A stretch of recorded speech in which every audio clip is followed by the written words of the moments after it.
Fala galera, professor Geraldo Neto aí voltando, dando continuidade aí ao estudo de atos administrativos, perfeito? Nas aulas passadas, nós já vimos o conceito, nós já vimos os elementos, vimos os atributos. Agora, a gente vai entrar na classificação de atos administrativos, perfeito? Então vem comigo, olha só.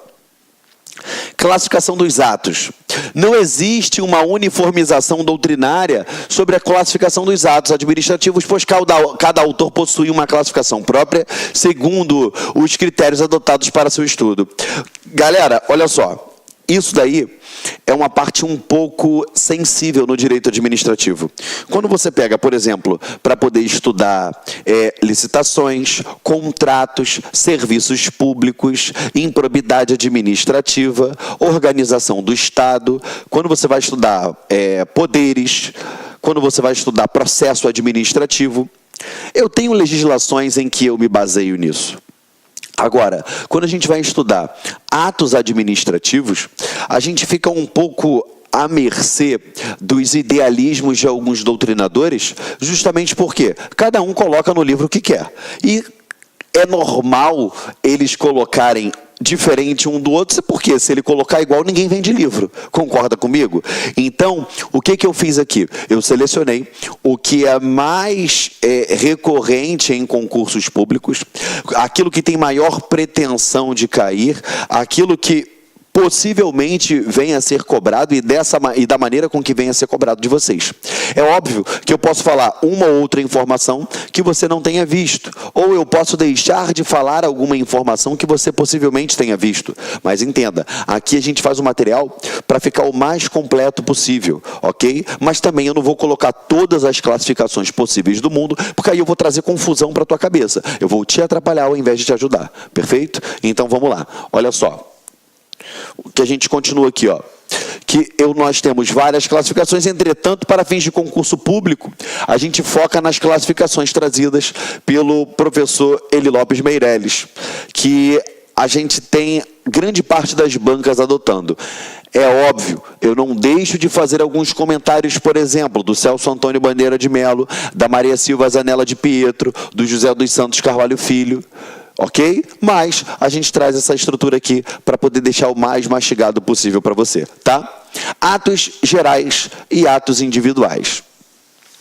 O que seriam esses atos gerais e atos individuais? Olha só, os atos administrativos gerais ou regulamentares, eles são aqueles que possuem destinatários indeterminados. Então, preste atenção, se é um ato geral, eu tenho destinatário indeterminado, perfeito? Estamos juntos?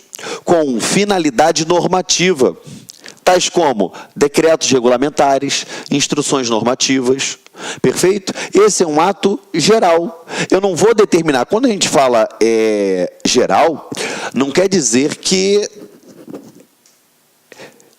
é porque ele está atendendo a uma determinada coletividade. Por que eu quero falar isso para você? Porque se eu tenho um ato individual, não quer dizer que seja diretamente para uma pessoa, mas ele pode ser para um grupo determinado, entendeu? E aí você não pode confundir isso daí com o geral, tá? Vamos lá. Aqui, ó. Caracterizam-se por serem de comando abstrato e impessoal.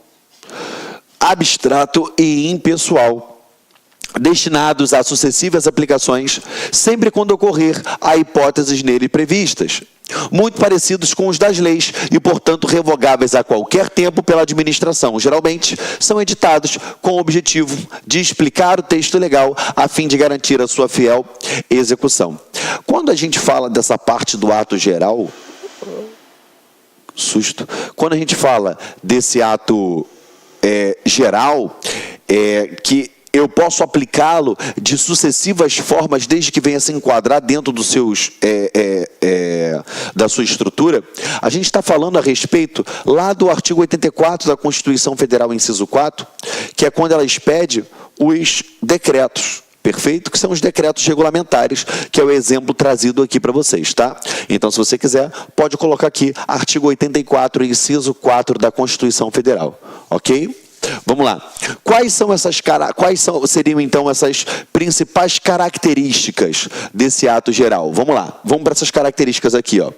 Primeira, devem prevalecer sobre o ato administrativo individual.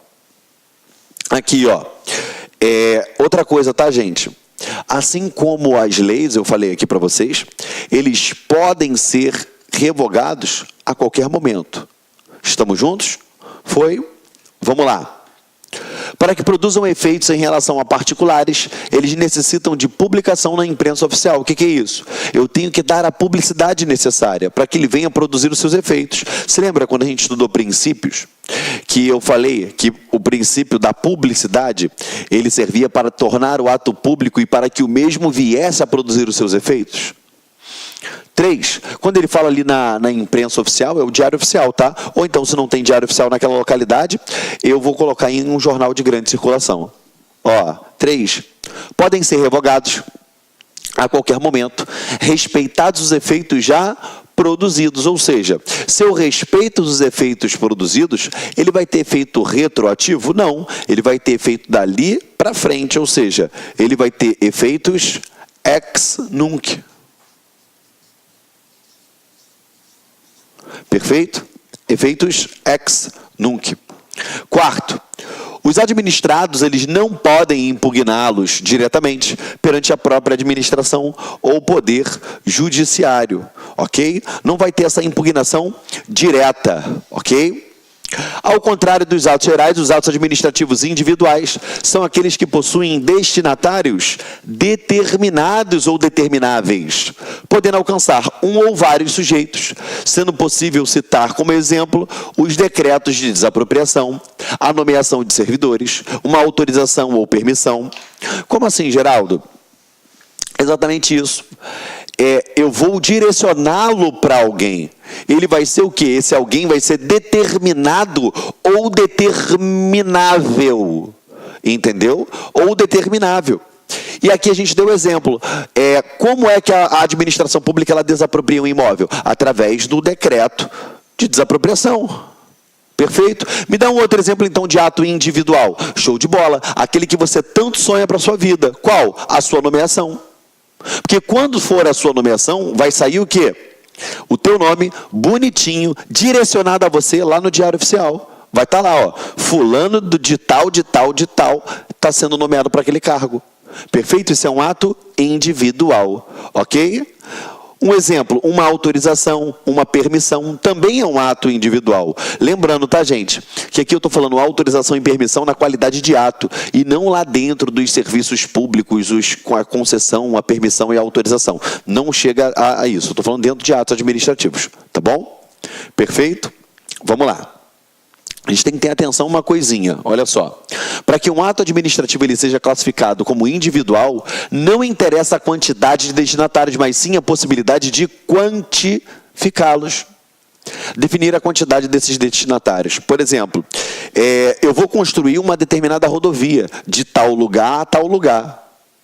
Eu consigo determinar a quantidade de casas ou a possibilidade de alcance que eu vou ter que desapropriar para poder construir aquela rodovia? Consigo. Então, independentemente da quantidade, ele vai ser um ato individual. Então, essa é a dica que fica para vocês. Não errarem em prova. O ato geral, eu não estou determinando para quem é. Eu aplico ele para qualquer caso que se enquadre dentro dos seus conceitos. Agora, diferentemente do ato individual, independe um número de pessoas, desde que eu consiga quantificá-las, desde que elas sejam determinadas ou determináveis. Perfeito, galera? Estamos juntos? Vamos lá. Aqui, ó.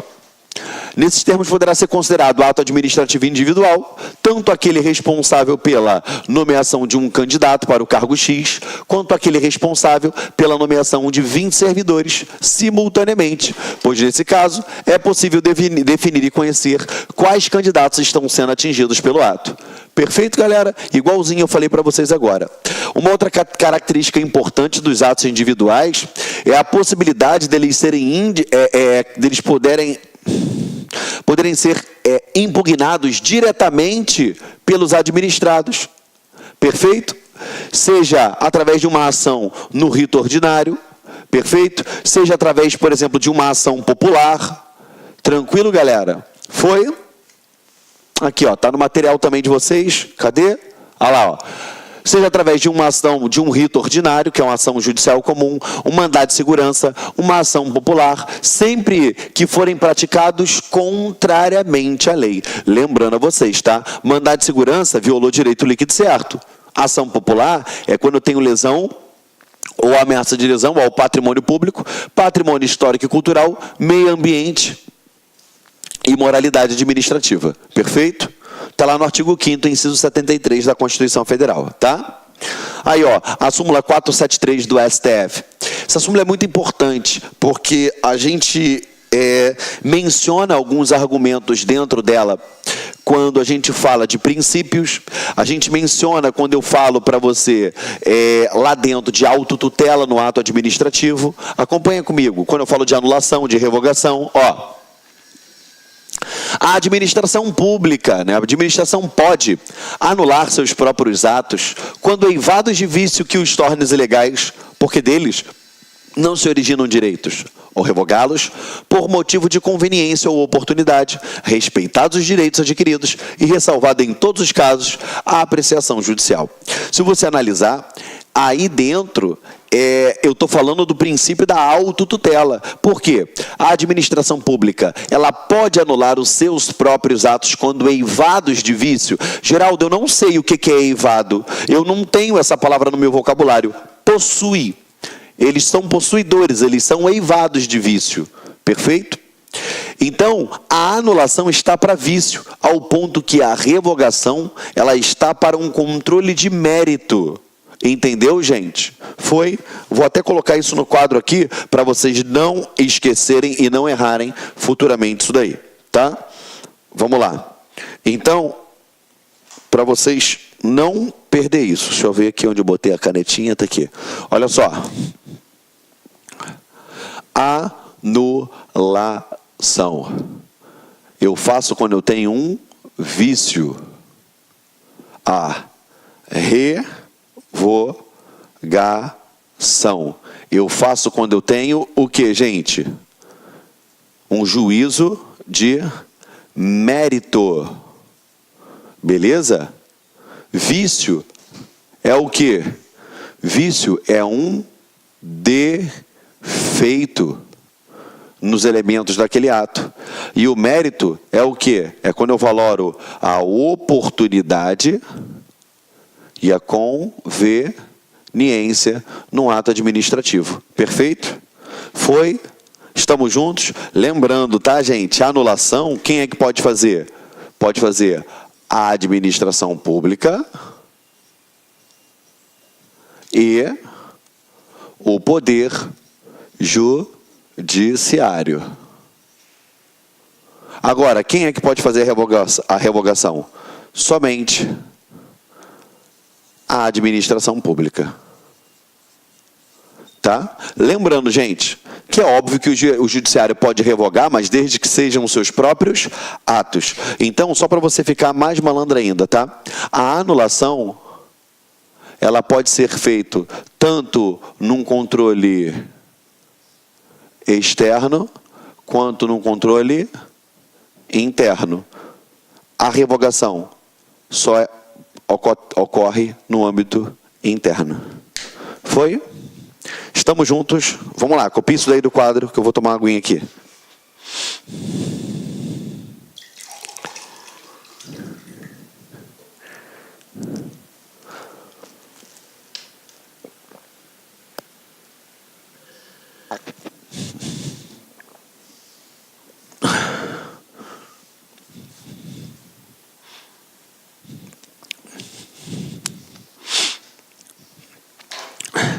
Vamos lá? Perfeito? Deixa eu te apagar aqui agora, que a gente dá continuidade.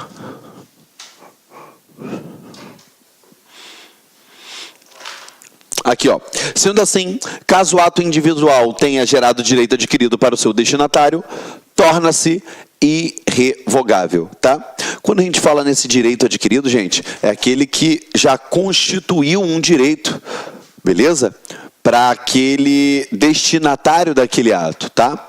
Eu respeito aquilo que já aconteceu. Ele só vai ter validade dali para frente, ok? Vamos lá, gente. Atos internos e atos externos. Como funciona isso daí? Atos administrativos internos e externos. Geraldo, tenho que gravar? Tem. Por que eu trago toda essa classificação, coloco tudo esmiuçado aqui para você, eu explico para você, eu leio o que está aqui, eu marco o que está aqui, ainda faço o mapa mental para você no quadro. Por quê? Para você não errar na hora da prova. Direito administrativo é muito tranquilo de você aprender, só que tem muito detalhe. E às vezes um detalhezinho ou outro que você deixa passar é o que faz você perder essa questão na hora da prova. E eu não quero que isso aconteça, ok? Vamos lá. Ato interno. Aqui, ó. Os atos administrativos internos são aqueles que produzem efeitos no interior da administração pública e, portanto, têm o objetivo de atingir os administrados. Aqui, ó, não tem o objetivo de atingir os administrados, sendo possível citar como exemplo uma ordem de serviço, uma portaria, remoção de servidor. Vamos lá. Então, você entenda o seguinte, entenda a administração pública como uma empresa. Se lá dentro foi dado uma determinada ordem, praticado um determinado ato, que não influencia em absolutamente nada quem passa na porta daquela empresa, aquele lá foi um ato interno. Se ele pegou e tirou uma pessoa que trabalha num determinado setor e colocou num outro setor, beleza? Se ele fez uma organização interna, de prevenção de acidentes ou de, enfim, organizando o trabalho lá dentro, a mão de obra lá dentro. Isso tudo aí é um ato interno. Por quê? Ele não afeta, ele não atinge os administrados que estão fora da administração pública. Perfeito? Então, por exemplo, quando você chega num fórum e você olha lá para dentro do cartório e fala assim, caramba, mudaram as mesas de lugar. Aí o servidor fala assim, pois é, o juiz que foi lotado aqui agora, ele determinou que nós modificássemos as mesas de lugar para poder facilitar a circulação e tal, deu os motivos dele, enfim. Afetou você, advogado que foi lá? Afetou você, parte que foi lá? Afetou alguém que foi lá? Não, só teve efeito no âmbito interno. Então, falou em ato interno, você tem que colocar na tua cabeça, não atinge os administrados. Perfeito? E ele não tem esse objetivo de alcançar os administrados. Então, se você tem uma ordem de serviço para que seja desempenhado um serviço dentro da administração pública, ou então se você tem uma portaria removendo o servidor público da unidade X para a unidade Y, houve remoção? Houve remoção, beleza. Teve deslocamento do servidor? Teve. Dependendo do estatuto que reger a sua profissão, o servidor faz jus a uma determinada quantia em dinheiro? Faz. Beleza. Afetou a mim? Afetou a você que está aqui fora? Não. Então isso é um ato interno. Ok? Como não possuem objetivo de alcançar administrados, não exige publicação no Diário Oficial, sendo suficiente a comunicação aos seus destinatários internos pelos instrumentos de comunicações disponíveis. Galera, aí vai de órgão para órgão, entendeu? Você tem o tal do BOL, que ele fala, né? Do BOI, né? Boletim ordinário interno.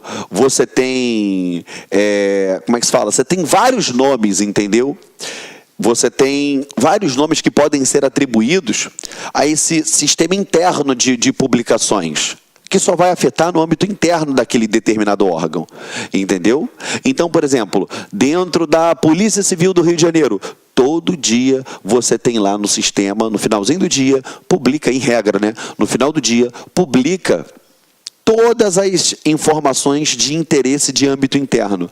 Quem são os policiais que foram determinados para depor, quais foram as remoções feitas, quais foram as licenças concedidas, quais foram as aposentadorias, convocação para fazer cursos de aperfeiçoamento, convocação para poder intimação, né, para poder responder a processos administrativos, resultados de processo administrativo, promoções, para quem ganhou os prêmios, bonificações, sai tudo isso no âmbito interno. Então, o que isso vai afetar a mim que estou aqui fora? Nada. Entendeu? Perfeito?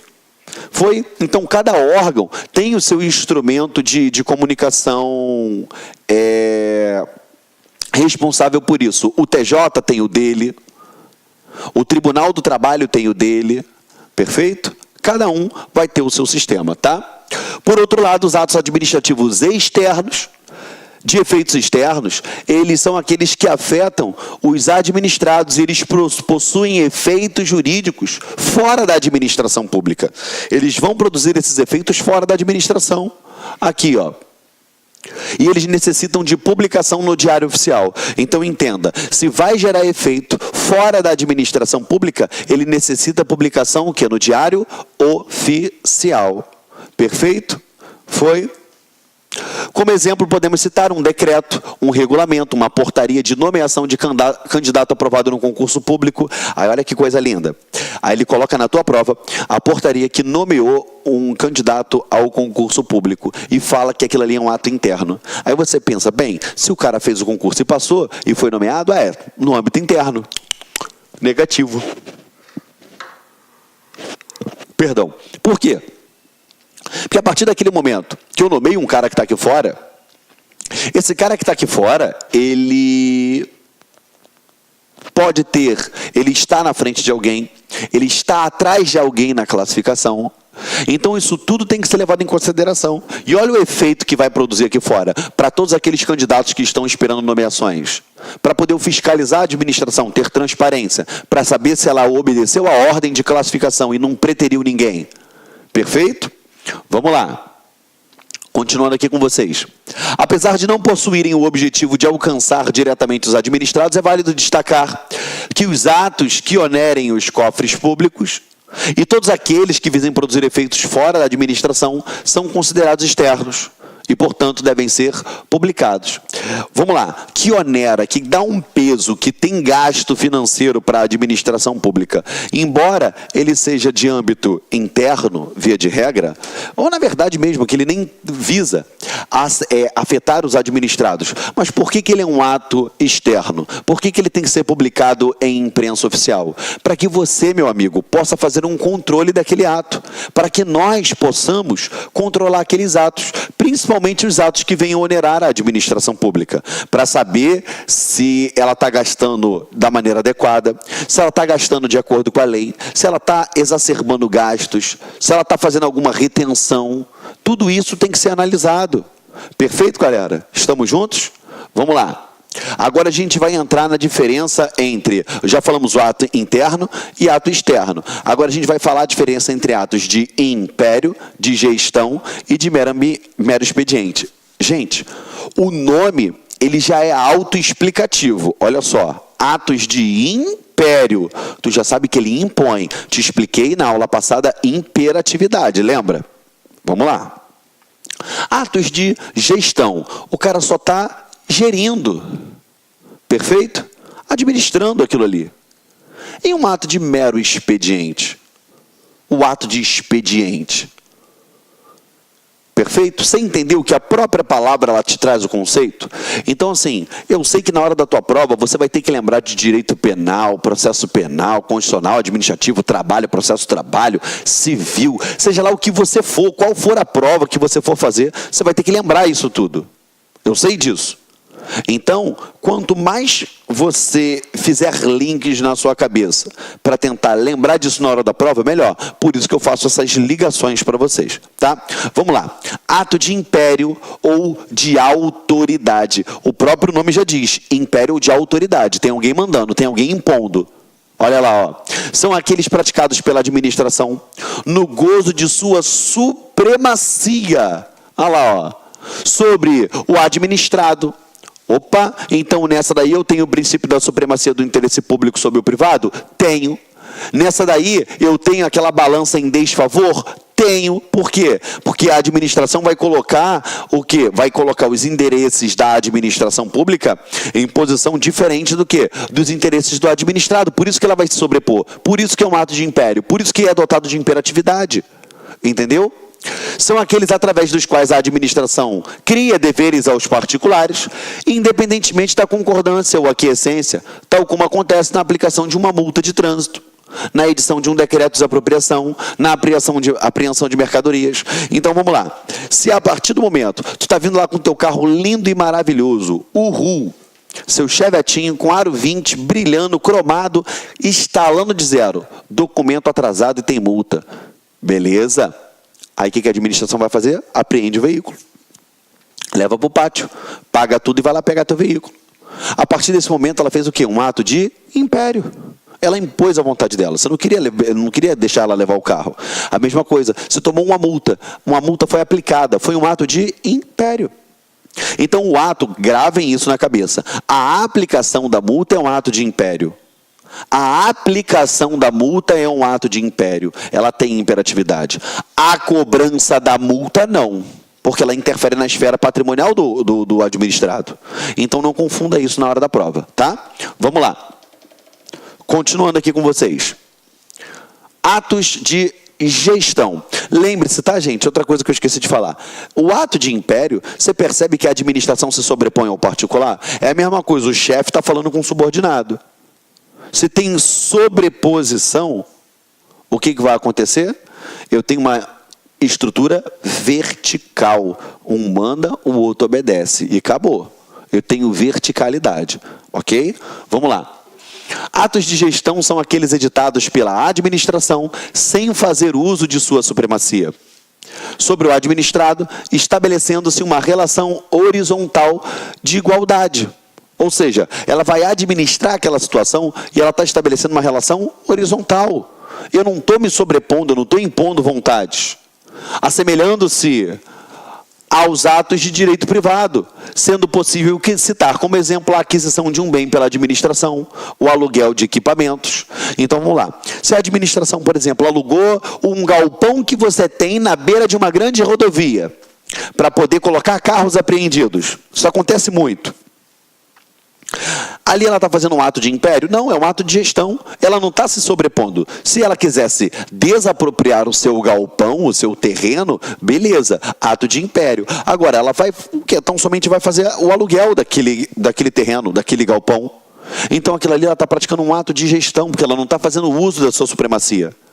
Ela não está gozando dessas prerrogativas trazidas pela imperatividade. Entende o que eu estou te falando? Perfeito? Por isso daí que é um ato de gestão, não tem imposição de vontade. Perfeito? Foi? É a mesma coisa quando um particular, ele vai na administração pública, ele pede uma licença, ele para construir. Quando ele pede, por exemplo, vamos lá, ele pede uma autorização para poder fechar a rua, para fazer uma festividade. Beleza. Ele pede, a administração concede, show de bola. Houve imposição de vontades? Não. Perfeito? Atos de expediente, ou então atos de mero expediente, ou então atos rotineiros. Olha lá, ó. São os atos rotineiros praticados pelos agentes administrativos no interior da administração, sem caráter vinculante, sem... Olá, meus amigos, minhas amigas, e aí, gostou da aula do professor? Professor top de linha, não é isso? Quero fazer um convite muito especial para vocês conhecerem o nosso trabalho aqui do Lá Concursos. É uma escola 100% virtual que estava há 10 anos, quase 10 anos no ar, atendendo diversos cursos online do Brasil todo, e nós fizemos aí, preparamos, elaboramos um super curso online para a Secretaria da Administração Penitenciária. Estamos atendendo 100% ponto a ponto do edital, 2 cargos, oficial administrativo e o cargo de analista administrativo. Ambos cursos completos, atualizados, com professores top de linha. Bacana? Então, convido vocês a assistirem esse restante dessa videoaula demonstrativa e fazer o nosso super curso online. Aqui no Lá Concurso, nós temos o melhor custo-benefício do mercado, podem ter certeza disso. E aqui no Lá Concursos, presta atenção, olha só, curso completaço, ponto a ponto do digital para oficial administrativo por apenas 10 parcelas de R$ 28,00 e para o cargo de analista, 10 parcelinhas de R$ 32,00. Bacana? Espero vocês. Um forte abraço, fique com Deus. Tchau, tchau. Fui. Clique lá.